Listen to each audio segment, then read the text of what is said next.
Schaufeld, and I'm the founder of 100 Women Strong. I moved to this county in 1991, which is a number of years ago. At the time, the county was very, very different, much smaller.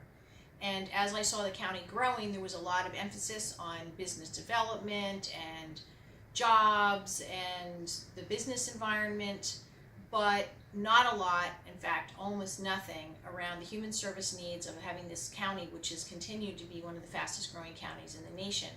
And what was very clear is that somebody needed to create a spotlight on it, and I thought that women ought to lead that effort. Although Loudoun County is one of the wealthiest counties in the nation, the percentage of giving as a percentage of your income is actually quite low. So around the nation it's around 3%, but in Virginia and Loudoun County in particular it's 1.9%. So even though we have very wealthy households, giving has not been something that has yet risen as a priority. Awareness is also one of the biggest reasons why people don't give, because there's a perception that there aren't any poor people in Loudoun County. We think of urban poverty areas a lot.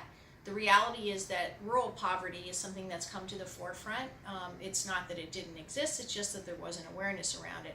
And the reality is that if you're a poor kid and you're hungry and you're in Loudoun County, it doesn't mean you're not hungry because you're in Loudoun County. It just means that no one's really particularly thinking about the fact that you're sitting there in Loudoun County being hungry. So it's really our job to make sure that there's awareness around it and to make sure that we are supportive of the nonprofits that are addressing those issues. When we first started, we decided to take a deep dive into the needs of the county. So we had to educate ourselves.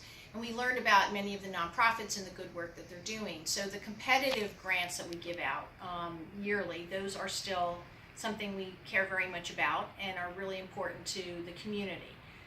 But we also saw, as we started to grow and learn, that 100 Women Strong could have a very unique position in the county by bringing together different sectors of the county. So the for-profit world, the not-for-profit world, and the governmental sector.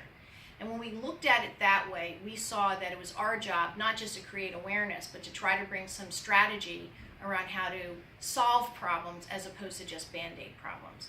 The overall mission is that every resident of Loudoun County would be able to be supported in achieving their full potential. Any time that you have somebody who fails to thrive in a community, it's a loss of human capital.